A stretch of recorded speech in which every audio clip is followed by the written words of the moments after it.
नमस्कार, अभिवादन। मैं दुर्गेंद्र चौहान। दूसरे चरण का चुनाव 26 तारीख को है। उत्तर प्रदेश की 8 सीटों समेत देश भर के कई राज्यों में वोट डाले जाएंगे और जैसे जैसे दूसरा चरण नज़दीक आता जा रहा है, उस उत्तर प्रदेश और देश के अन्य भागों में अभी तक लग रहा था कि कोई मुद्दे जाहिरा तौर पर नज़र नहीं आ रहे थे चुनाव के, लेकिन अब खुलकर दिखने लगा है जातियों का चक्रव्यूह बनाम धार्मिक राजनीति। लोकसभा जो चुनाव के रणक्षेत्र में अब जाति समीकरण उलझते नजर आ रहे हैं। सदियों का इतिहास समेटे पश्चिम उत्तर प्रदेश में 36 बिरादरी की सामाजिक पंचायतों की अहम भूमिका रही है। लोकसभा चुनाव के दौरान पहली बार जातीय पंचायतों का सिलसिला इस बार ज्यादा जोर पकड़ रहा है। रोजाना समर्थन और विरोध की आवाजें गूंज रही हैं। राजनीतिक दलों के टिकट वितरण की बात भी पंचायतों में उठाई जा रही है। किसके वोट कहां पड़ेंगे ये आह्वान भी किए जा रहे हैं और ये भी कहा जा रहा है कि किस जाति की नुमाइंदगी कम की जा रही, कौन दल कर रहा, इस तरह की बातें भी हो रही हैं और सबके अपने अपने सवाल हैं और राजनीतिक दलों के जवाब। टिकट की नाराजगी है तो कहीं विधानसभा चुनाव 2022 के नतीजों का असर। मुजफ्फरनगर, सहारनपुर के ननौता में छतरी महाकुंभ के बाद एक तरीके से उत्तर प्रदेश से लेकर गुजरात तक पूरा माहौल बना और गुर्जर बिरादरी हो, चाहे छतरी बिरादरी हो, निषाद हों, राजभर हों, कश्यप हों, कुम्हार हों, ओबीसी, ये तमाम जातियां गोलबंद हुई हैं अपने अपने हक और हकूक़ के लिए। और इनके नेता कोई एनडीए के साथ है, कोई इंडिया के साथ है, बहुत सारी अलग अलग तरीके के गुणागणित हैं। लेकिन इस वक्त उत्तर प्रदेश में सबसे ज़्यादा जो मुद्दा गर्म है वो क्षत्रियों की राजनीति का है और पूर्वांचल में निषाद बिरादरी की। एक कार्यक्रम में बीती रात निषादों के नेता और कैबिनेट मंत्री संजय निषाद पर प्राणघातक हमला हुआ। संजय निषाद ने कहा कि सपा ने यह हमला करवाया है, लेकिन जो खबर आ रही है कि संत कबीर नगर से उनके बेटे सांसद थे, वहीं के कोई जाति समीकरण हैं जो उलझ गए हैं और संजय पर यह हमला हुआ है। यहाँ तक कहा जा रहा है कि संजय निषाद ने जो वादे किए थे लोगों से, अपने लोगों से, वो पूरे नहीं किए। रिवेंज है, बहुत सारे लोग कह रहे हैं। हकीकत कुछ भी हो, लेकिन जातियां सिर चढ़कर बोल रही हैं। आज अलीगढ़ में प्रधानमंत्री नरेंद्र मोदी ने एक अलग तरीके का ध्रुवीकरण वाला भाषण दे दिया। प्रधानमंत्री ने कहा कि जो कांग्रेस पार्टी का जो घोषणा पत्र है उसमें जो आर्थिक सर्वे की बात की है कांग्रेस पार्टी ने, वो आर्थिक सर्वे आपकी संपत्ति छीन लेगा और ये संपत्ति छीन कर एक वर्ग विशेष को बांट देगा।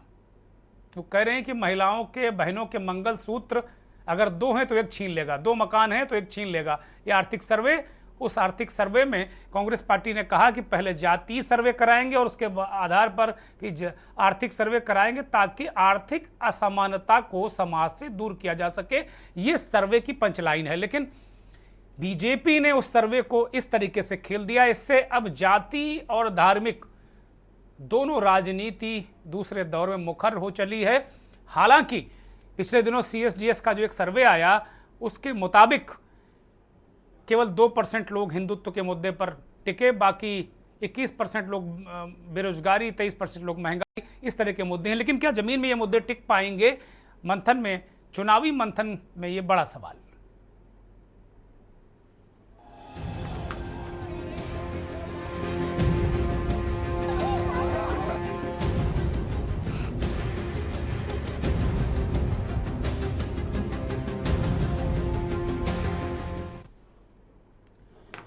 राजनीति जातियों का चक्रव्यूह, आज हमने इसीलिए इसको जातियों का चक्रव्यूह कहा है।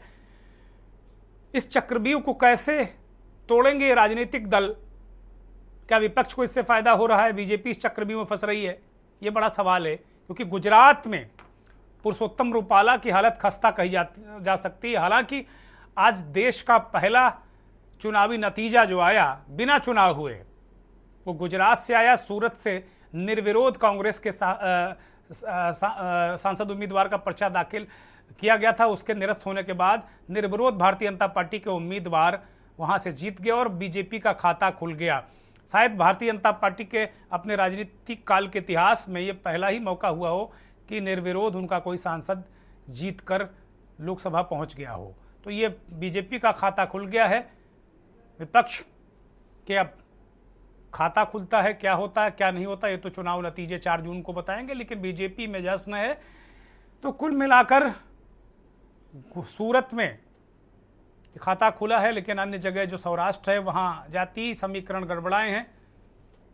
केंद्रीय मंत्री पुरुषोत्तम रूपाला मुश्किल में हैं, 2-4 सीटें और मुश्किल में, ऐसा कहा जा रहा है। लेकिन कुछ भी हो, स्थितियाँ परिस्थितियाँ अलग होंगी। जातीय चक्रव्यूह और बनाम जो राजनीतिक ध्रुवीकरण है, तुष्टीकरण है, आज 18 साल पुराना मनमोहन सिंह का बयान भी मोदी ने उठाकर जनता के सामने पेश किया कि प्रधानमंत्री तत्कालीन 2006 में उन्होंने कहा था, मनमोहन सिंह ने, कि सबसे पहला हक मुसलमानों का ही है संसाधनों पर, तो होशियार हो जाइए, ये अर्बन नक्सली हैं। कांग्रेस को उन्होंने अर्बन नक्सली कहा और हमला किया और कहा कि ये लोग आपकी संपत्ति बांट देंगे। इन सब के बीच हमारे सहयोगी कौशलेंद्र ने अखिल भारतीय क्षत्रिय सभा के राष्ट्रीय अध्यक्ष और पूर्व सांसद कुंवर हरिवंश सिंह से खास बातचीत की। उनसे वो सवाल किए उत्तर प्रदेश की जातीय राजनीति पर और देश भर में क्षत्रियों के आक्रोश पर।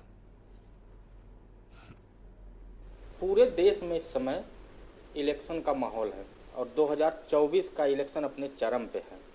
वहीं राजनीतिक पार्टियां अपने पूरे दमखम के साथ मैदान में हैं। एनडीए की सरकार वर्तमान में केंद्र में है और वहीं कई ऐसे संगठन हैं जो वर्तमान सरकार के विरोध में भी हैं। ऐसे में हमारे साथ अखिल भारतीय क्षत्रिय महासभा के राष्ट्रीय अध्यक्ष हरिवंश सिंह साहब हैं। सर, इस बार जो इलेक्शन हो रहा है एनडीए का, जो इस समय पैमाना अगर देख रहे हैं तो उसको कहाँ तक देख रहे हैं? नहीं, इलेक्शन हो रहा है। देखिए, अपने समाज के बारे में कहूँगा, मैं पूरे देश के बारे में बात नहीं करता हूँ। मंत्री रूपाला साहब ने जो बयान दिया, किसी एक कौम को खुश करने के लिए, जात को खुश करने के लिए, कि राजपूतों ने अपनी बेटियों को सौंप दिया था, संबंध कर लिया था अंग्रेजों से और लड़े नहीं, तो इनको इतिहास नहीं मालूम है क्या? हैं? 1857 में जब से शुरू हुई आज़ादी की लड़ाई, झांसी की रानी ने अपना सब कुछ बर्बाद कर दिया उसमें। अंत में वो जो झोपड़े में थी, आग लगा के अंग्रेजों को मेरे शरीर नहीं मिले, खत्म कर लिया अपने को। ये उनको नहीं ख्याल है। फिर कुंवर सिंह एक बार अंग्रेजों को भगा दिए, दूसरी बार उनका घोड़ा कूदा नदी में और हारे लड़ाई को, लेकिन एक गोली जब हाथ में लगी तो तलवार से हाथ काट दिया, बोला ये गंदा हो गया खून, और गंगा जी को चढ़ा दिया। और घोड़े से एक हाथ से यात्रा करते कानपुर तक आए हो कि आज़ादी की लड़ाई आप लोग आगे बढ़ाइए। ये सब इनको भूल गया है। राजपूतों का त्याग किसने किया है? और वहाँ के राजपूत आज बहुत नाराज हैं। उसका असर गुजरात में पड़ रहा है और वहाँ बगल में राजस्थान है, यूपी तक वो बात आ रही है, पूरे देश में जा रही है। हमारे सम्मान से आप खेलोगे? हम तो जान देते थे बीजेपी के लिए। तो सर, ये जो नाराजगी है, क्षत्रियों की जो नाराजगी है, इसका क्या कारण है? कि जो कारण है कि खाली इतना कहा गया था कि इनको दूसरी सीट पर ले जाइए।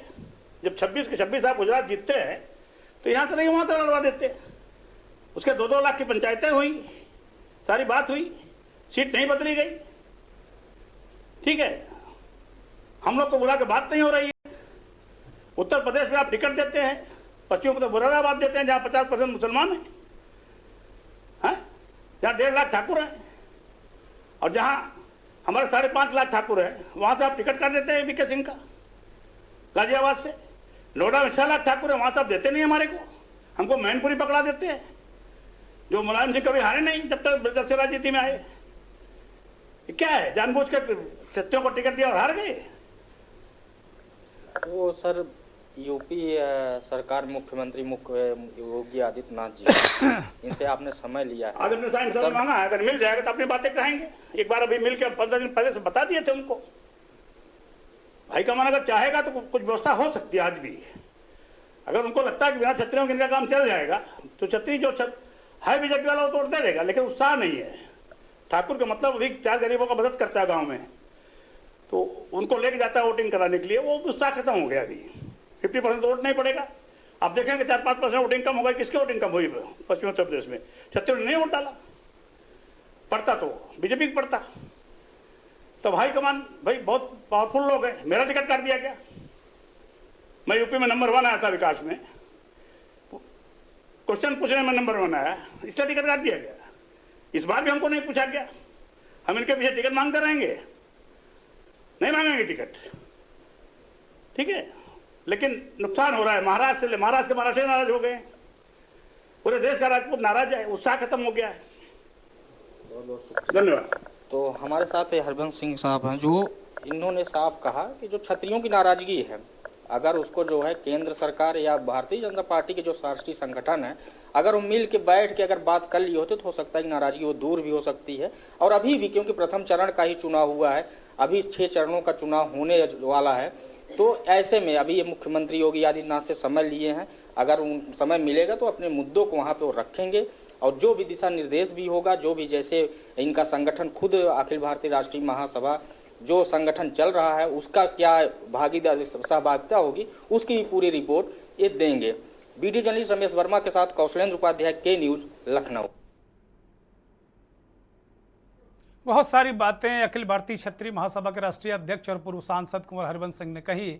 बहुत लंबी बातचीत उन्होंने की। बातचीत के कुछ अंश हमने आपके सामने रख के, संजय निषाद पर हमला हुआ संत कबीर नगर में एक कार्यक्रम के दौरान, उसके बाद संजय निषाद घायल हो गए, उन्होंने क्या कहा जरा उसको भी सुना देते हैं आपको।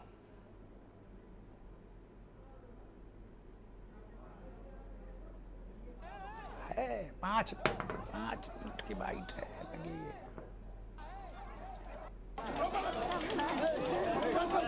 ये तस्वीरें हैं उस वक्त की जब संजय निषाद कैबिनेट मंत्री, उन पर हमला हुआ था एक समारोह के दौरान। उनकी नाक में चोट आई है। क्या वजह थी, क्या चीज़ें थी, संजय निषाद का वो जो उन्होंने इसके बाद बातचीत की है उसको भी हम सुना रहे हैं। मछुआ समुदाय का नेतृत्व करता हूं और 2 गरीब हैं, उनको मैं गले लगाता हूं और जितने भी कोशिश करते हैं उनके जितने भी ओकेजन हो, शादी विवाह, मैं खुद जाऊं। तो मैं एक कार्यकर्ता था, पहले फोर्स में थे, उनका भाई है यहाँ रहता मोहम्मद और कठार, वहाँ निषाद राज की मूर्ति भी लगी है। तो वहाँ हमको शाम को मैडम को जाना था, लेकिन हम वो नहीं जा पाए तो हमें गए। वही युवा मोर्चा का गांव है। बैठे वहाँ तो पानी उन्हें पी लिया। पता चला कि उसका जयमाल हो जाता, जाइए 10 मिनट में रुक गया। पीछे से कुछ लोग उल्टा पुल्टा सांसद जी और साथ पार्टी हमारे खिलाफ बोले। मैं सोचा कि हमारे बिरादरी के लोग होंगे, लाओ समझा देते हैं। आगे लाके बैठा दिया और जब बैठा दिया तो मैं पूछा तो सांसद के खिलाफ बोले। तो मैंने कहा सांसद आए उनसे बात कर लेना। उन्होंने कहा तुम मंत्री हो गए, तुम क्या किए, तुम काम करके। बोलने के बाद उसने, हमने कहा थोड़ा ठीक से बात करो। फिर उसने सीधे हमला किया और चोट लग गई हमारे, चश्मा भी हमारा वहाँ टूट गिर गया। उसके बाद उनके साथ संख्या थी। पता चला कि उससे पहले समाजवादी पार्टी के लोग भी 2-3 घंटा पहले गए थे। उन लोगों ने इस तरीके से कह के आए थे, ऐसा ऐसा उल्टा पुल्टा। तो रिएक्शन तो समाजवादी पार्टी के लोगों ने वहाँ करा रखा था। वहाँ कुछ बदमाश किस्म के लोग थे, प्रधान भी था। मैंने पूछा कि कौन हो, थोड़ा यादव बताए कि क्या होता है। उन्होंने कहा भाई अभी इतना ही बोला, उसके बाद ही तो जमा कर दिया था कि निषाद के दरवाजे पर मैं बैठा हूँ और दूसरे आ जाए, उसके बाद इस तरीके का घटना तो उचित नहीं है। और उसके लिए हमलावर कौन सा? हमलावर यादव जी थे। अब नाम तो गांव वाले बताए, अभी पता चला कि राधे श्याम है और जनार्दन और तमाम उसके साथ समर्थक थे ना, कई 20-25 लोग थे। मंत्री जी, क्या ये लगता है कि ये हमला आपके ऊपर जो है समाजवादी पार्टी के इशारे से करवाई गई है? निश्चित रूप से जब से मैं आया हूँ तब से समाजवादी पार्टी का पतन हो रहा है और इसी तरीके से हम लोग तो नहीं और जातियों के ऊपर भी कर रहा था। इसी तरीके मेरे सारे नेता मारे गए। महेश सिंह राजपूत हो, धनीराम वर्मा हो, रघुवर दयाल वर्मा हो, मनोहर लाल निषाद हो, जयपाल कश्यप, जमुना निषाद, पूरन देवी। तो हमें लगता है कि सारे लोगों का मन बढ़ा हुआ पहले से इस तरीके सभी पार्टियों का। तो अब हम उनका नेतृत्व कर रहे हैं और जब से मैं आया हूँ तब से पार्टियाँ पीछे भाग रही हैं। तो अब यहाँ एक तो इस तरीके से जाति संघर्ष करा कर इन लोग हमेशा इस तरीके का लोगों को। जी आप जमीन पर क्यों बैठे? क्योंकि यहाँ क्योंकि वहाँ जो हमलावर था, तो मैं डॉक्टर हूँ, तो मानवीय दृष्टिकोण से गांव वाले उसे, क्योंकि निषादों के बीच में आके हमला किया था, तो गांव वाले उसके ऊपर उसे कुछ और न हो जाए घटना, इसके लिए मैंने उससे, हमारे सिक्योरिटी वालों ने पकड़ के उठा लाया और मैंने एसपी से बोला कि मैं लाया हूँ, उसको ले जाके कर लेना, कहीं फिर समर्थक आ जाएंगे तो यहाँ भी हो जाएगा। मैं दवाई कराने लगा, मैं तो बुलाने के बाद भी अभी तक वो सिक्योरिटी नहीं लाया, मेरे लोग हैं, तो मेरे को बाहर आना पड़ा और पता चला कि ये संजय निषाद कह रहे हैं कि भाई ये चूंकि कमज़ोर जातियों का वो नेतृत्व कर रहे हैं, बहुत सारे नेताओं को उन्होंने नाम गिना है कि भाई ये लोग, इनको पचता नहीं है, ये लोग जाति संघर्ष कराने के लिए इस तरह की बातें करते हैं। जातिवाद के बारे में जाने माने समाजशास्त्री कलम सिंह कहते हैं कि सामाजिक, सांस्कृतिक और राजनीतिक दलों ने जाति की दीवार ढाने का प्रयास ही नहीं किया है। जिम्मेदार लोगों ने अंतरजातीय विवाह की पहल नहीं की। पिछले कुछ सालों में प्रत्येक समाज में जागरूकता बढ़ी है, अपनी बात कहने के माध्यम बढ़ गए हैं, राजनीतिक हिस्सेदारी की बात चल रही है। इसी तरीके से, इसी वजह से पंचायतें होती हैं, लेकिन आने वाले समय के लिए किसी भी बड़े खतरे से कम नहीं है पंचायतें या जातीय गोलबंदी। 2 या 3 चुनाव बाद ही स्थिति खतरनाक हो सकती है, ऐसा कलम सिंह कहते हैं। जातियों में समाज बंटने से नुकसान होगा। राजनीतिक दल अपने कैडर तैयार नहीं करते, संगठन के चुनाव नहीं कराते। आने वाले दिनों में बड़ा सामाजिक संकट क्रिएट होगा, बड़ा सामाजिक संकट सामने होगा, ये बात कही है। अब इस जातीय चक्रव्यूह के बाद जो धार्मिक ताना बाना या हिंदू मुस्लिम वाला जो चक्रव्यूह है, उसका भी आगाज हो गया है।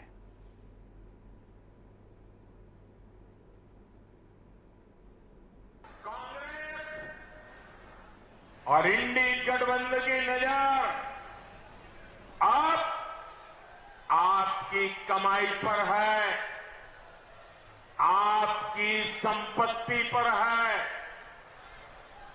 कांग्रेस के शहजादे का कहना है कि उनकी सरकार आई तो कौन कितना कमाता है, किसके पास कितनी प्रॉपर्टी है, किसके पास कितना धन है, किसके पास कितने मकान है, उसकी जांच कराएंगे। इतना ही नहीं, वो आगे कहते हैं ये जो संपत्ति है उनको सरकार अपने कब्जे में लेकर उसको सबको बांट देगी, ये कहते हैं। ये मैनिफेस्टो उनका कह रहा है। भाइयों बहनों, आप सोचिए, हमारी माताओं बहनों के पास सोना होता है, ये सोना अवसरों पर सिर्फ शरीर पर पहन करके प्रभाव पैदा करने के लिए नहीं होता है।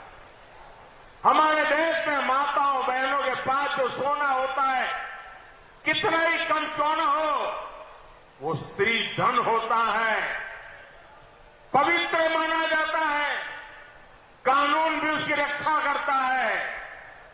अब इनकी नजर कानून बदलकर हमारी माताओं बहनों की संपत्ति छीनने का भी खेल खेला जा रहा है। उनका मंगल सूत्र, उस पर उन लोगों की नजर है। माताओं बहनों का सोना चुराने का इरादा वाला।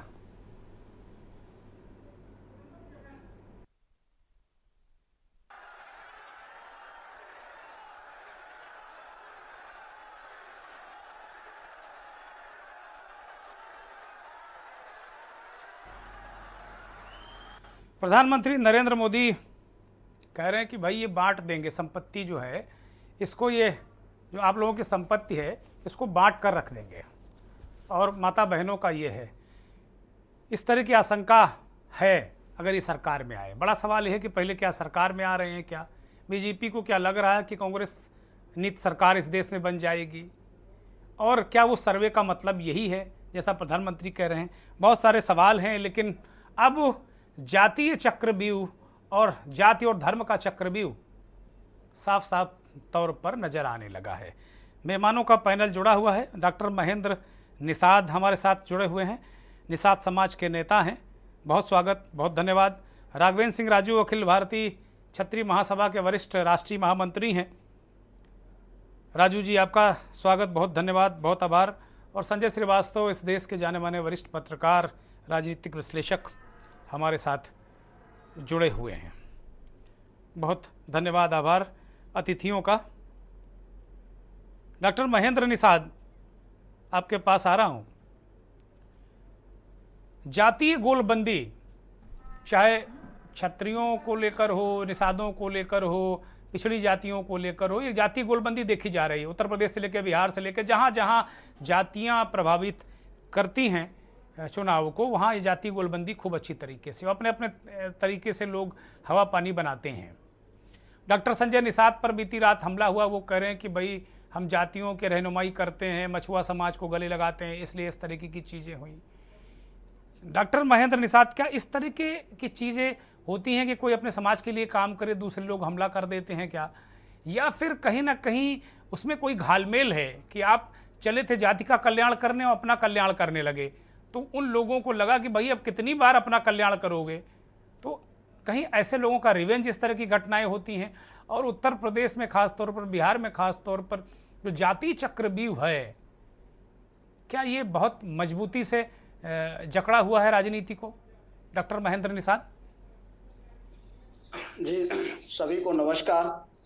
और जिस प्रकार से हमारे देश में जब से लोकतंत्र आया और बाबा साहब अम्बेडकर ने जो संविधान लिखा, और संविधान के माध्यम से हम सभी को वोट देने का और राजनीति करने का सबको एक बराबर अधिकार मिला, और उस अधिकार का उपयोग करते हुए अगर कोई भी वर्ग, देखिए जात क्षत्रिय को आप जात तक सीमित करके एक तरह से एक समूह को, एक क्षत्रप को जो सबको सुरक्षा देने का काम किया युगों से, उसको आप एक तरह से जात बोल करके उसका आप बान कर रहे हैं। क्षत्रिय क्षत्रप है।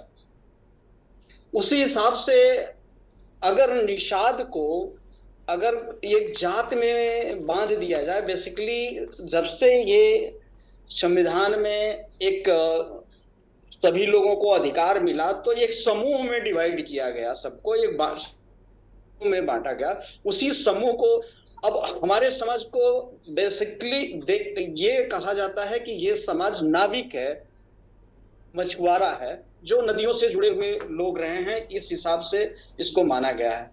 रही बात राजनीति में, देखिए जातीयता की जो बात कर रहे हैं वो वर्गीय आधार पर शुरू से रहा है। चाहे जैसे जैसे लोगों का विकास हुआ, शिक्षा आया, जैसे जैसे सबको अपने हक के बारे में पता चलने लगा, तो सभी लोगों ने अपने आप को आगे आकर के सत्ता के करीब जाने का और सत्ता में बने रहने का, या सत्ता के साथ जुड़ करके अपने अपने समाज का कल्याण करने की, अपने पूरे समाज के लिए सभी लोगों ने लड़ाई लड़ी। स्वतंत्रता से हमारे वीर छत्र रहे हो, चाहे राणा कुंजा रहे हो, चाहे राणा प्रताप जी रहे हो, शिवाजी महाराज हो, या रानी सत्यवती रही हो, जो आप जिन्होंने निर्माण कराया, ऐसे करके ये सारा कौम जो रहा है वो ये भारत में उनको एक क्षत्रप ही माना जा रहा है। जैसे आज आम बोल भाषा में हमारे समाज के लोग बोलते हैं जल क्षत्रिय, उसी तरह से क्षत्रिय समाज को, जिसको लोग तथाकथित जात में करके उनका एक तरह से अपमान करते हैं। बेसिकली ऐसा कुछ हमारे हम लोगों के कोई भी वर्ग समूह हो, उसको एक तरह से अपमानित करने का काम किया जाता है। खास करके नेता वो अपने वोटों के लिए जो करते हैं, वो खास करके वही लोग इस तरह की बातों को फैला करके एक तरह से समाज में इस तरह की भ्रांतियां फैलाए हैं अपने अपने वोट के लिए। आप डॉक्टर संजय निषाद पे आए हैं, तो डॉक्टर संजय निषाद को लेकर के ये नाराजगी देखिए क्या है। ये हो सकता है कोई विशेष व्यक्ति ने ऐसा कृत किया हो, लेकिन भारतीय जनता पार्टी के साथ जाने के बाद से इस समाज को जो वादा किया गया था वो वादा निभाया नहीं गया। चाहे डॉक्टर संजय निषाद ने बोला कि आओ आप लोगों का पूरा हक अधिकार दिया जाएगा, कुछ नहीं मिला। चाहे क्या कहते हैं कि भारतीय जनता पार्टी ने बोला हो वो पूरा हक अधिकार दिया जाएगा, नहीं दिया गया। जैसे बिहार में हमारे समाज की एक पार्टी बनी, उसके सारे सांसद, उनके सारे विधायकों को तोड़ करके पार्टी में मिला लिया गया। उसी तरह से उत्तर प्रदेश में इस समय आक्रोश, ये तो संजोग ऐसा था कि वहां पर दूसरे वर्ग के किसी व्यक्ति ने ऐसा किया। ये आक्रोश हमारे नेताओं को लेकर के और खास करके भारतीय जनता पार्टी से जुड़े लोगों को लेकर के एक आक्रोश है हमारे खुद के वर्ग में, हमारे खुद के समाज में, कि जितने सारे इतना वोट भर भर करके दिया गया और इतना भारतीय जनता पार्टी जब 2012 के पहले उत्तर प्रदेश में कुछ भी नहीं थी, उस समय हम लोग मछुआरा प्रकोष्ठ के माध्यम से पूरे प्रदेश में उत्तर हिंदी पट्टी में खास करके हम लोगों ने इस समाज का लगभग 8 से 10% जो होता था वो क्षत्रिय दलों में बटा रहता था। पहले कांग्रेस में रहा, उसके बाद यहाँ के सपा बसपा ऐसे पार्टियों में रहा। उन लोगों को जोड़ करके हम मुख्य धारा में ला करके भारतीय जनता पार्टी को ये बल दिए। लेकिन भारतीय जनता पार्टी ने हमें क्या दिया, भारतीय जनता पार्टी खुद भी नहीं बता सकती है। भारतीय जनता पार्टी बोलती है कि हमने मत्स्य मंत्रालय केंद्र में बनाया और उत्तर प्रदेश में बनाया। अब आपने केंद्र में मत्स्य मंत्रालय आपने अगर गठन किया तो उसका उस पे क्या हमारे कम से कम 8 सांसद हैं इस समाज के, लेकिन क्या उस समाज के किसी मंत्री को बनाया गया? नहीं बनाया गया। हमारे आरक्षण के मुद्दों को लेकर के, जैसे दिल्ली हो गया, असम हो गया, वेस्ट बंगाल हो गया, उड़ीसा हो गया, यहाँ पे हमारे समाज को आरक्षण मिला है, उत्तर प्रदेश में आरक्षण मिला हुआ है, लेकिन हमको आरक्षण मिलता ही नहीं है, दिया ही नहीं जाता है, ये बोल करके कि आपका फला फला नाम इसमें नहीं छुआ है। तो ये आक्रोश है हर लोगों का, किसी के जैसे क्षत्रिय समाज के माताओं के बारे में, बहनों के बारे में जो अपमान किया गया, वो भी एक वर्ग का आक्रोश है। उसी तरह से हमारे हक अधिकार की जब बात है कह करके पार्टी में जोड़ी गई तो उस पार्टी में ले तो लिया गया, हमारे समाज के को शामिल तो किया गया, लेकिन उस समाज का कोई भी हक अधिकार नहीं दिया गया। सांसद विधायक प्रतिनिधित्व करने वाला जो नेता बनेगा वो किसी भी पार्टी में रहेगा, सांसद विधायक बन जाएगा, लेकिन क्या उसके सांसद विधायक बनने से उसका मान सम्मान बच रहा है? क्या भारतीय जनता पार्टी में रक्षा मंत्री हैं, भारतीय जनता पार्टी में उत्तर प्रदेश में मुख्यमंत्री हैं, भारतीय जनता पार्टी में अभी इसके पहले तक राजस्थान में मुख्यमंत्री हुआ करती, तो क्या यही सम्मान है? क्षत्रिय समाज हो चाहे हमारा निषाद समाज हो, ऐसे समाज के लोगों का जब सम्मान नहीं बचेगा और हमारे बेटियों, बहनों और माताओं के खिलाफ इस तरह के वक्तव्य दिए जाएंगे, तो ये तो निहायत ही एक तरह से तुष्ट, मतलब हमारे कंधे पर बैठ करके हमारे सर, हम आपको सर ताज दे रहे हैं और हमें ये अपमानित किया जा रहा है। ठीक है, हम ठीक है डॉक्टर निषाद, मैं लौटूंगा अभी आपके पास। मुझे एक ब्रेक पर जाना है, ब्रेक के बाद लौटूंगा। मुद्दे बहुत गंभीर हैं, जाति चक्रव्यूह है और कई और सारे चक्रव्यूह रचे गए हैं चुनाव में। देखिए, फंसिएगा नहीं।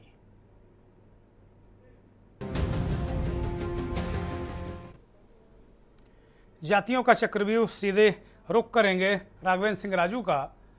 अखिल भारतीय क्षत्रिय महासभा के वरिष्ठ राष्ट्रीय महामंत्री हमारे साथ जुड़े हुए हैं। राघवेंद्र जी, कुल मिलाकर जिस तरीके से उत्तर प्रदेश में जाति चक्रव्यूह पूरी तरीके से रचा गया है और एक तरीके से दिख रहा है कि किस तरीके से जातियों को अपने अपने तरीके से राजनीतिक दल इस्तेमाल करने की कोशिश कर रहे हैं, लेकिन इस बार देख रहे हैं कि जातियों में भी अलग अलग तरीके की आवाज़ें आ रही हैं, बहुत सारी चीज़ें रोज नई घट रही हैं, जिससे जाहिर सी बात है कि राजनीतिक दलों की टेंशन जरूर बढ़ी होगी। राघवेंद्र जी,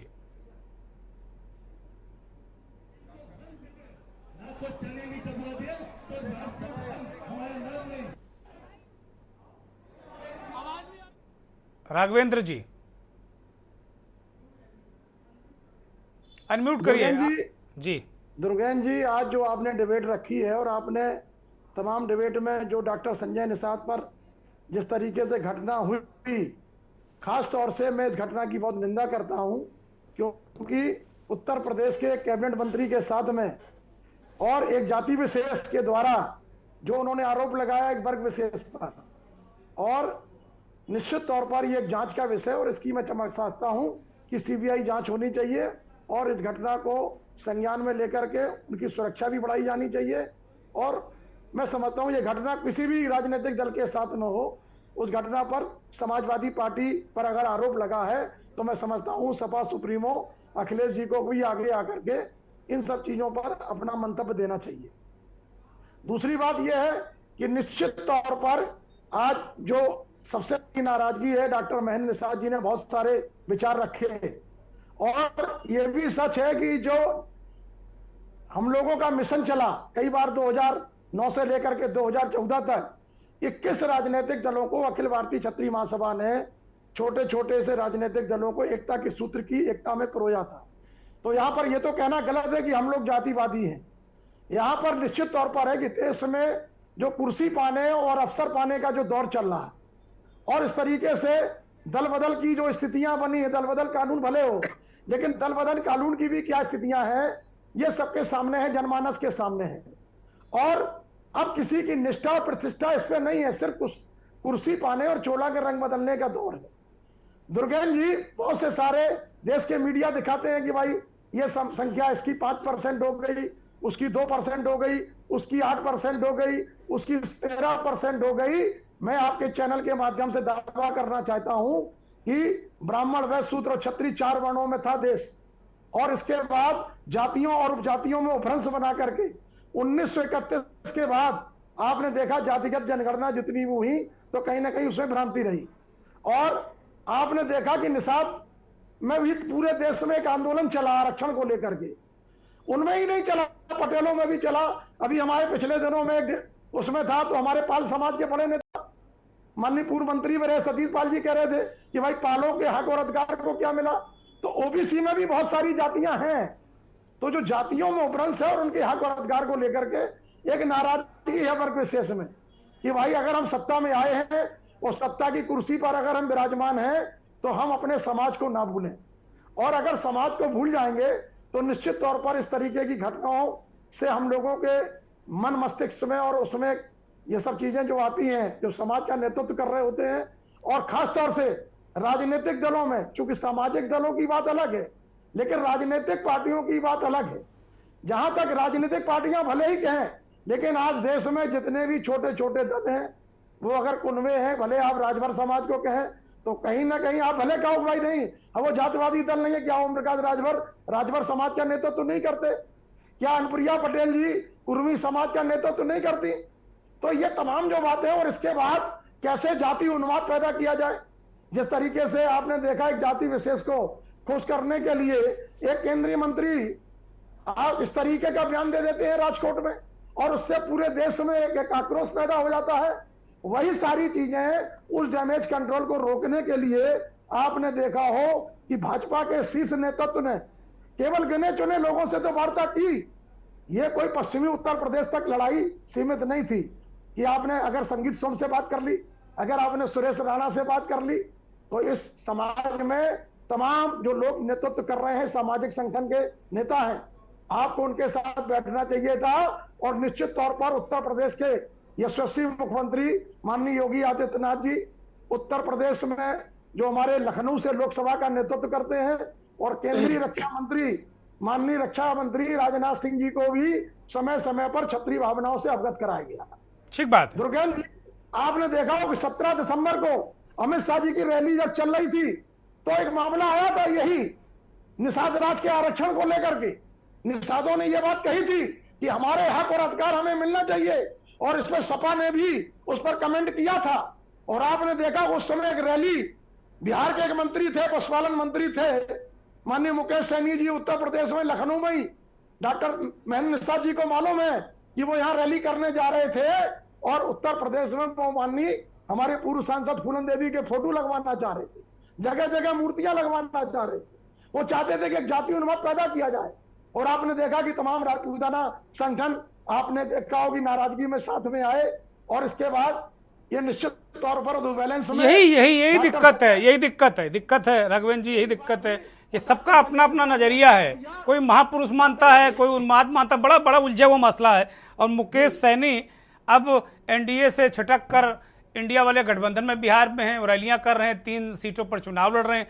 संजय श्रीवास्तव वरिष्ठ पत्रकार हमारे साथ जुड़े हुए हैं। संजय जी, ये जो जातियों का चक्रव्यूह है, और आज से तो अब देख रहे हैं कि अब तुष्टीकरण वाली बातें भी अब चुनाव में आने लगी हैं, तो मूल मुद्दे गायब हैं। जातियों का चक्रव्यूह है, तुष्टीकरण है, कोई कह रहा मंगलसूत्र छीन लेंगे, कोई कह रहा आपकी संपत्ति छीन लेंगे।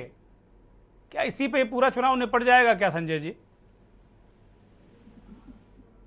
बिल्कुल सही मुद्दा उठाया दुर्गेंद्र जी आपने, कि जो जातियों का चक्रव्यूह है ये कोई आज का तो है नहीं, ये तो अनंत काल से चला आ रहा है। आप देखिए कि किस तरीके से मध्यकाल में जितनी भी फिल्म इंडस्ट्री में फिल्में बनी वो जमींदारी प्रथा को लेकर बनी, कि जमींदारी का जो समय था उसमें, और उस समय जो पिछड़ी हुई या दलित जातियां थी गांव में, उनकी थी, और उसको लेकर कितने और किस तरह के संघर्ष होते रहे। तो निश्चित तौर पर आप देखिए कि जब अखिल भारतीय राष्ट्रीय कांग्रेस की स्थापना हुई है तो वहां भी दलित, मुस्लिम और ब्राह्मण वोट बैंक को साध कर ही कांग्रेस पार्टी कई दशकों तक सत्ता में काबिज रही है। कांग्रेस से ही निकलकर, चाहे काशीराम उस समय आए हो दलित नेता के रूप में, चाहे और तमाम जगजीवन राम थे, ऐसे तमाम जातीय गठजोड़ के, और बिहार में, उत्तर प्रदेश में कई जगहों पे मुस्लिम और पिछड़ी जातियों का गठजोड़ करके मुलायम सिंह की पार्टी सत्ता में आई। बहुजन समाज पार्टी भी सोशल इंजीनियरिंग के नाम पे वही दलित, मुस्लिम और ब्राह्मण गठजोड़ करके सत्ता में आई। अनुप्रिया पटेल भी अपनी जातियों को, कुर्मी समाज को लेकर एक दल बनाकर सत्ता में है। ऐसे ही संजय निषाद ने निषाद लोगों को एक किया और आज वो सत्ता की मलाई ले रहे हैं। ओम प्रकाश राजभर का भी यही टारगेट है। तो निश्चित तौर पर कहीं ना कहीं इस तरीके के राजनीतिक नेताओं ने अपनी जातियों को लामबंद करके जो सत्ता की मलाई चखने का काम किया है, वो वास्तव में कहीं ना कहीं समाज को तोड़ने वाला और समाज में जो समरसता होती है उसको कम करने का काम किया है।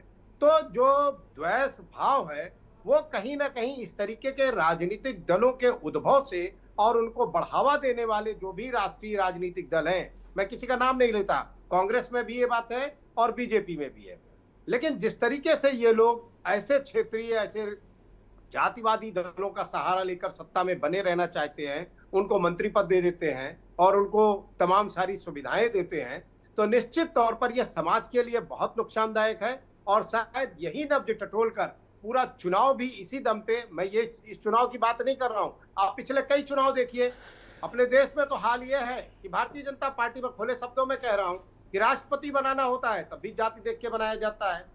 अगर आप किसी पद पे किसी मंत्री को बनाते हैं, चुनाव के नजदीक है, तो पता चला किसी राज्य से 7 पिछड़े और दलित जातियों के लोगों को आप मंत्री बना के उनकी बड़ी बड़ी होर्डिंग लगा के प्रचार प्रसार करते हैं कि हम तो जी दलित वाले के साथ हैं, हम तो दलित को ये बना रहे हैं, हम तो आदिवासी को राष्ट्रपति बना रहे हैं। तो ऐसे जब आप करेंगे, जब इस तरीके से आप समाज के बीच में जाएंगे, तो देखिए कोई भले ही मुंह पर या सामने आके ना बोले, लेकिन अंतर मन में कहीं ना कहीं से विद्वेष भावना फैलती है और जातीयता को बढ़ावा मिलता है। और इस समाज यानी भारतीय समाज की जो समाज शास्त्रियों का आप उदाहरण देते हैं, यही उनकी स्टडी में सबसे बड़ा उदाहरण है कि वो इसको फेस करते हैं और देखते हैं। आप जब किसी प्लेटफॉर्म पे जाते हैं सामाजिक समरसता के, तो कहीं ना कहीं ये जो सामाजिक विद्वेष है और सामाजिक जो इस तरीके के ताने बाने में जो खिंचाव दिखता है वो सामने आता है। और चुनाव में सबसे ज्यादा होता है, क्योंकि चुनाव में आप टिकट ही इसी आधार पे देखते हैं कि भाई हमारी पार्टी का बेस वोट है कि दलित है, मुस्लिम है, चलो ब्राह्मण यहाँ का नेता है, 2 लाख उसके वोट है, इसको टिकट दे दो, तो जीतने के आसार ज्यादा है। ऐसे पूरे उत्तर प्रदेश में टिकट बांटे गए हैं। उत्तर प्रदेश में योगी आदित्यनाथ जी की सरकार है, कहने के लिए वो बाबा है, मठ के मठाधीश है, महंत है, और उनको तो निर्विरोध रूप से जाति, धर्म, संप्रदाय सबसे परे होना चाहिए। लेकिन खुले तौर पे मैं कह रहा हूँ, बाकी लोग नहीं कहेंगे, लेकिन यहाँ तो ट्रांसफर पोस्टिंग तमाम सारे बड़े बड़े पदों पे खुलेआम चलता है कि भाई क्षत्रियवादी सरकार है, क्षत्रियों का हित साध के चलती है, आपको पद पे जाना है तो क्षत्रिय होना पहली प्राथमिकता है। इस तरीके के तमाम अपवाद चलते रहते हैं। मैं नहीं कहता वो इसी तरीके के हैं, लेकिन चल रहा है तो इसका मतलब है अगर कोई बात सामने आ रही है, चर्चा में है और समाज में है, तो निश्चित तौर पर इस तरह से है। जैसे देखिए कि अभय सिंह, राकेश सिंह सब जाते हैं और राज्यसभा में अपनी पार्टी से हट के क्रॉस वोटिंग करते हैं, उनको वायु श्रेणी की अगले दिन सिक्योरिटी मिलती है, उनके पिताजी, उनकी भाभी, उनकी बहन सब के सब भारतीय जनता पार्टी में शामिल हो जाते हैं। तो ये जो चलन है ना आज की राजनीति का, और जिस तरीके से राजनीतिक पार्टियों के आला कमान उसको निर्देशित कर रहे हैं, ये बड़ा हानिकारक है। और निश्चित तौर पर इस पर विचार होना चाहिए, मंथन होना चाहिए। जो दोनों जातियों को रिप्रेजेंट करने वाले प्रवक्ता हैं, उन्होंने कुछ बातें बहुत सही कही हैं और इसीलिए जातियों में आक्रोश बढ़ रहा है। जिन जातियों को प्रतिनिधित्व तो नहीं मिलता है, मैं अपनी जाति का ले लूं, मैं तो श्रीवास्तव हूं और राजनाथ सिंह को यहाँ पे टिकट मिला, कई कायस्थ के संगठन उनके पास गए, उन्होंने शिकायतें दर्ज कराई कि साहब हमें तो कुछ मिलता ही नहीं, हम तो 98% आप ही को वोट देते हैं। तो अभी जो टंडन जी की सीट खाली, उस पर ओपी श्रीवास्तव को टिकट दे दिया। राजनाथ सिंह ने पैरवी की कि भाई काया समाज को कुछ तो दो, तो मिल गया टिकट। तो इसी तरीके से जातियां दबाव बना रही हैं और उनके दबाव में आके राजनीतिक दल काम कर रहे हैं। ये बहुत ही करीने से इस पे सोचने और समझने की जरूरत है। और मुझे लगता है कि जो समाज शास्त्री हैं, जो सामाजिक चिंतक हैं, उनको आगे आना चाहिए। दिक्कत ये हो रही है कि जो भी चिंतक हैं, जो भी राजनीतिक विश्लेषक हैं, वो खुलकर आज किसी सामाजिक प्लेटफॉर्म पे बात नहीं कर पा रहे हैं। पर्दे के पीछे तो सब कुछ बोलते हैं, लेकिन सामाजिक रूप से अगर आप अपने चैनल पे बुलाइए 2-4 समाजशास्त्री को, 2-4 राजनीतिक चिंतक को और कहिए कि सामाजिक ताने बाने में जो बिखराव या जो मनमुटाव है उस पर बात करिए, तो निश्चित रूप से वो डरेंगे, सोचेंगे किसके खिलाफ बोलूं भाई, किससे पंगा लूं, अभी कर दूं, पता चले कल मुझे ही कुछ भुगतना नहीं। अब तो संजय जी, अब तो ये हो गया ना कि राजनीतिक विश्लेषकों के खोल में अब पार्टी के लोग ही राजनीतिक विश्लेषक बन गए हैं। आप देखिए पूरे राष्ट्रीय परिदृश्य पे केवल नाम लिखा रहता है राजनीतिक विश्लेषक, वो पार्टी का कोर आदमी होता है, कट्टर समर्थक, और राजनीतिक विश्लेषक के रूप में बैठता है। तो ये कहीं ना कहीं तो गोलमोल हम लोगों ने भी किया है। हमारे साथ डॉक्टर आनंद, समाजवादी पार्टी के वरिष्ठ नेता, जुड़े हुए हैं। डॉक्टर आनंद, जातीय चक्रव्यूह बहुत बुरी तरीके से उलझा हुआ, खासतौर पर उत्तर प्रदेश और बिहार में, और ये आज से नहीं है, बहुत दिनों से है। बार बार सारे दल कहते हैं कि इसको हम तोड़ रहे हैं, हम तोड़ रहे हैं। जाहिर सी बात है, ओबीसी की जनगणना के बाद इंडिया वाला गठबंधन करता है, आपकी पार्टी भी इसकी हिमायती है। डॉक्टर संजय निषाद कहते हैं कि चूंकि मैं मछुआ समाज को गले लगाता हूं, इसलिए मेरे ऊपर हमला हो गया, इससे जातीय संघर्ष बढ़ेगा। आरोप आपकी पार्टी के नेता पर लगा रहे हैं कि भाई यादव जी थे, उनके समर्थक थे, उन्होंने कूट दिया संजय निषाद को। ये क्या क्या हो रहा है, क्या चल रहा है? डॉक्टर आनंद निषाद, डॉक्टर आनंद निषाद हैं क्या? मुझे लगता है ये तुष्टीकरण की राजनीति होती रही है और सामाजिक परिदृश्य में जो आज के दौर में, देखिए परिवर्तन तो ये प्राकृतिक नियम है, परिवर्तन से लोग डरता है। और खास करके जो देश में राजनीतिक परिदृश्य सामने उपस्थित हुआ है, इस तरह से आरएसएस और जो है भारतीय जनता पार्टी ने जो शुरुआत किया है, ये उसका बीज बोया हुआ का परिणाम। आप सोच सकते हैं, बढ़िया से सोचिए कि भाई आज देश की आजादी के जो हालात है, अमृत महोत्सव की बात हो रही है। भाई अमृत महोत्सव जिस देश में 81 करोड़ गर्व के साथ में हमारे देश का प्रधानमंत्री कहते हैं कि गरीब है, मैं 5 किलो दे रहा हूं। अब आप सोच सकते हैं कि यह देश की गरीबी की ओर बढ़ रहा है या आप स्मृति की ढिंढोरा पीटते जा रहे हैं कि विकसित भारत। एक तरफ में 80 करोड़ 81 करोड़ लोग भूखे की कंगार पे है, 5 किलो के लिए मोहताज है, और दूसरे तरफ राजनीतिक परिदृश्य में आप उसमें से क्या है, समाज को कहा जा रहा है कि भाई हल्दी लगाने से पीला नहीं हो गए, हल्दी दिखाने से ही पीला हो जाता है। आज हमारे देश में क्या हो रहा है, ये वोट लेने का तरीका, संजय निषाद आरक्षण की बात किया, लेकिन घर भर का आरक्षण ले लिया। लेकिन आरक्षण पे कभी चर्चा नहीं किया मोदी जी के यहाँ या योगी जी के यहाँ। यही योगी जी जब अब अखिलेश निषाद की हत्या हुई थी कसरफल कांड में, तो रोने के लिए गए थे और कहे थे छाती पीट करके, मैं दूंगा आरक्षण, मैं दूंगा आरक्षण। आज कहाँ चला गया योगी जी? योगी जी वास्तविक में अगर योगी होते तो अपने जवान पे कायम रहते। सन्यासी का वर्ग जो होता है बहुत निरंतर चलता रहता है उसकी बात, लेकिन ये कहते कुछ और है, करते कुछ और है। डॉक्टर निषाद मैं इंटरवीन कर रहा हूं आपको। ठीक है, संजय निषाद ने अपना धर्म नहीं निभाया, तो क्या आपके लोग उनको शादी में कूट देंगे, पीट देंगे, हमला करेंगे? ये भी तो ठीक नहीं है ना। जनता की देखिए, ये प्लीज थोड़ा सा सुन लीजिए, जनता का आक्रोश है, कितना ठगिएगा भाई। वो कह रहे हैं कोई यादव जी हैं, यादव जी जिन्होंने पीटा और पिटवाया है। सुन लीजिए एक बात, यादव पीटे, चमार पीटे, निषाद पीटे, ये आक्रोश का फल है और कुछ नहीं है। उसने झूठ बोला है, उसने लोगों को ब्लफबाजी किया है, और जो बैठ करके उसे कैबिनेट मिनिस्टर बनाया है वो भी झूठ बोला है। हालात देखिए ना, आज आपके नागालैंड में, मणिपुर में कितना % वोट पड़ा है? एक भी वोट नहीं पड़ा है। देखिए हालात, देखिए देश का क्या हालात है। आज वहां की चर्चा कीजिए ना थोड़ा सा। कैसे सुधरेगा? कैसे सुधरेगा? हम तो बहुत चर्चा करते हैं। नागालैंड, मणिपुर, शायद देश के हम पहले ही चैनल होंगे जो लगातार हम चर्चा करते हैं। संजय जी मुस्कुरा रहे हैं, अधिकांश चर्चाओं में संजय जी रहे हमारे साथ में।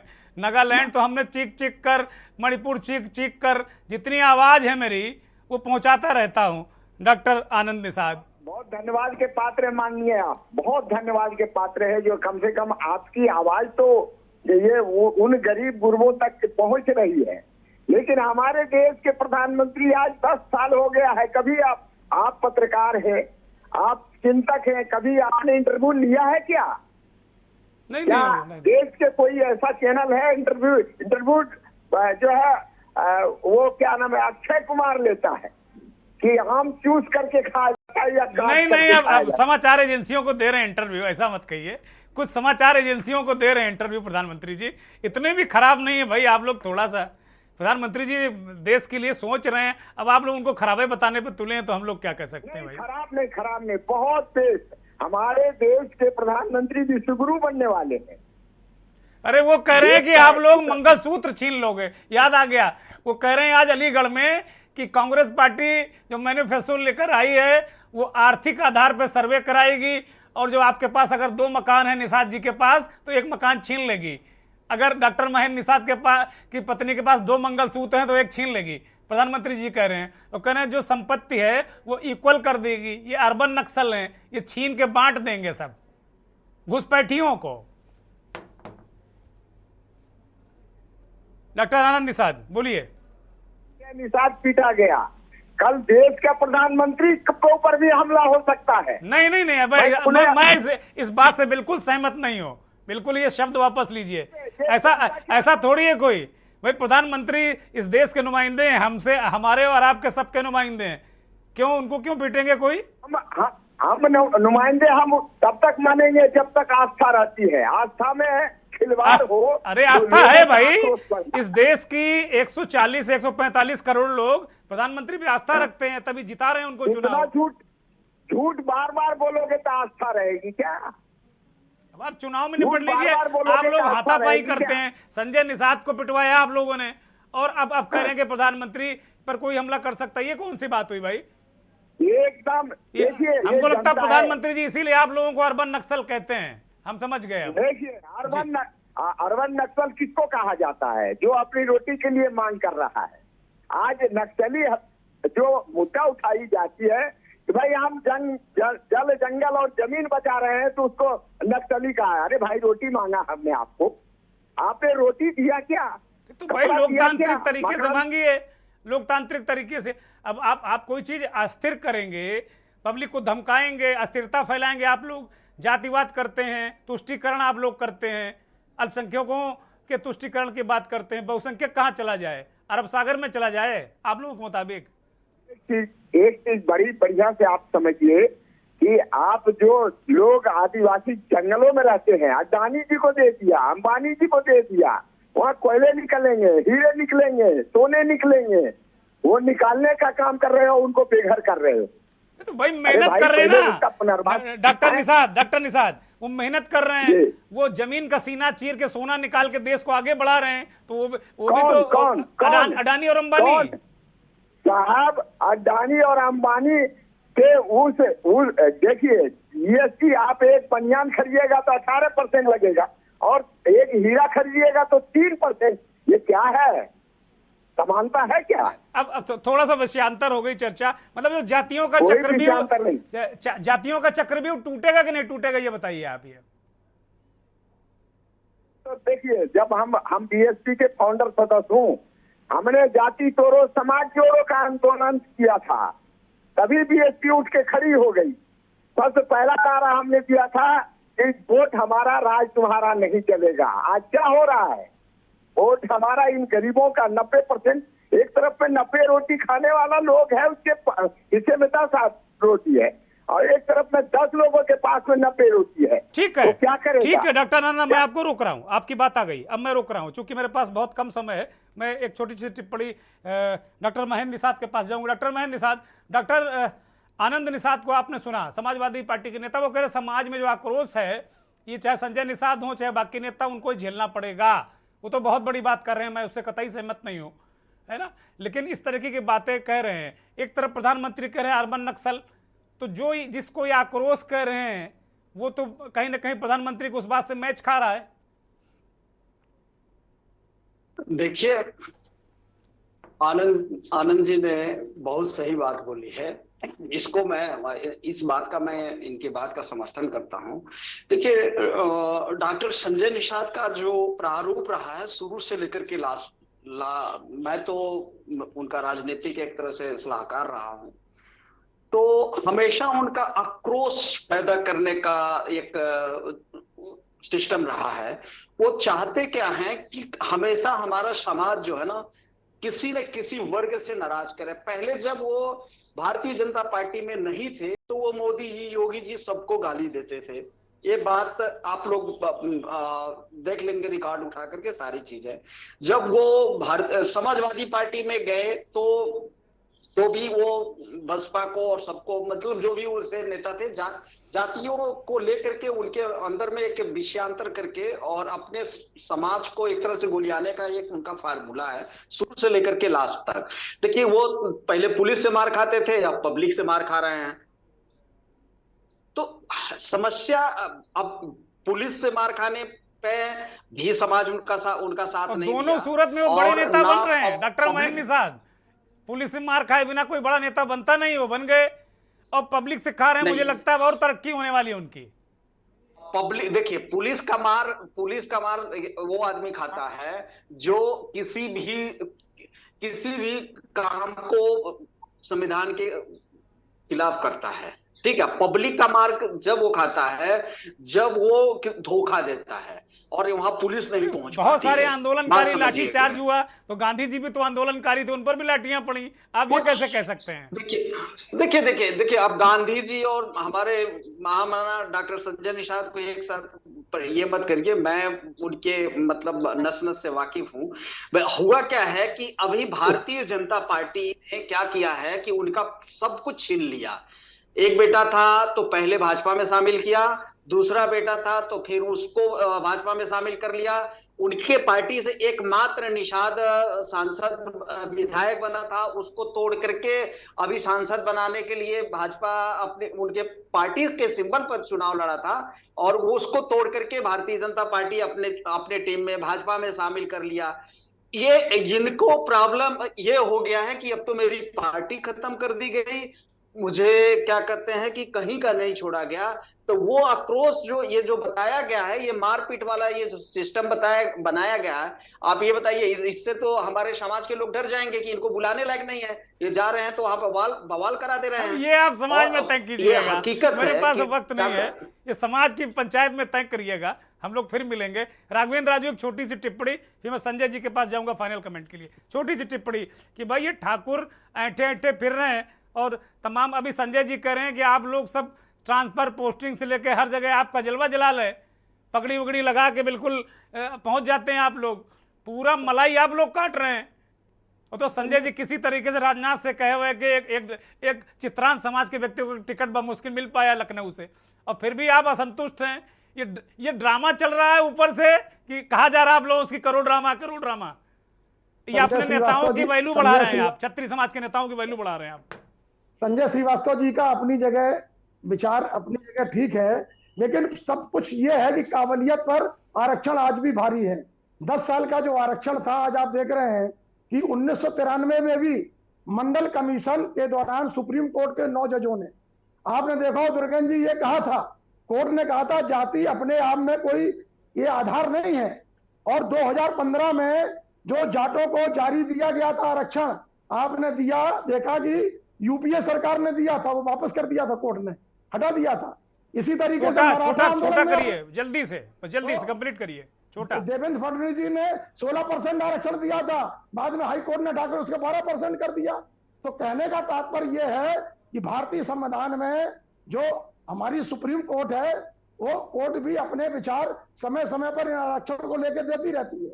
लेकिन ये निश्चित तौर पर है कि योगी सरकार ने जब ये मामला चला था और 17 दिसंबर की रैली के बाद, मैं समझता हूं कि जो निषाद आरक्षण को लेकर के था, उन्होंने ये गेंद केंद्र के पाले में डाल दी थी। अब अगर आनंद फानन में आरक्षण देने की बात अगर शुरू होती है, तो ये जो पूरा आंदोलन चल रहा है देश में, राजपूतों का भी आंदोलन आप देख रहे हैं, पूरे महाराष्ट्र में, राजस्थान में, राजपूतों को भी आरक्षण चाहिए, राजपूतों को भी आरक्षण चाहिए। राघवेंद्र जी, कहने का तात्पर्य है कि आज कुर्सी पाने और चोला के आप लोग तो कहते हो कि हम लोग ये करते रहे, वो करते रहे, बाजुएं फड़काते हो, आपको भी आरक्षण चाहिए। आरोप लगाते रहिए। और जो बौद्धिक स्तर है, राजनीति में बौद्धिक स्तर जो गिरता जा रहा है, इस पर सारे राजनीतिक, चलिए बौद्धिक स्तर पर चर्चा करेंगे, अब मेरे पास वक्त नहीं है, बहुत क्षमा के साथ मैं रोक रहा हूं। संजय जी, बहुत संक्षिप्त टिप्पणी अंतिम। और डिबेट में हूँ थोड़ा सा। संजय जी अनम्यूट करिए। संजय जी, कि इस चुनाव से लेके आने वाले 5-6 चुनाव तक अभी जातियों का चक्रव्यूह उत्तर प्रदेश तो क्या पूरे भारतवर्ष में नहीं टूटेगा। कमोबेश ऐसी स्थितियां पश्चिम से लेके पूरब तक, दक्षिण से लेके पश्चिम तक, हर जगह ऐसे ही बना हुआ है। हर राज्यों में कहीं ना कहीं जातियों में जो असमानता है, उसको लेके जो ये राजनीतिक दल है, अगर हम लोग बिहार और उत्तर प्रदेश में फोकस कर लें, तो ये जो राजनीतिक दलों के जो आका बनते हैं, चाहे वो संजय निषाद अपनी पार्टी के हों, प्रकाश राजभर अपनी पार्टी के हों, अनुप्रिया पटेल अपनी पार्टी के हों, अखिलेश यादव अपनी पार्टी के हों, ऐसे जो तमाम नेता हैं, वो कहीं ना कहीं अपना और अपने परिवार का हित साधने के लिए ही मुझे लगता है अपनी जातियों का इस्तेमाल करते हैं। और ये जो घटना हुई है, मैं नाम नहीं लूंगा, डॉक्टर महेंद्र ने भी इशारा किया, डॉक्टर आनंद ने भी इशारा किया, तो ये घटनाएं इस तरह के नेताओं के साथ इसीलिए होती हैं क्योंकि ये अपना फायदा तो ढूंढते हैं, अपने परिवार का ढूंढते हैं, लेकिन जो जातियां इनको बड़े प्लेटफॉर्म पे ले आती हैं, उनके लिए कुछ नहीं करते हैं और ना ही सोचते हैं। तो निश्चित तौर पर ऐसी परिणतियां होती रहती हैं।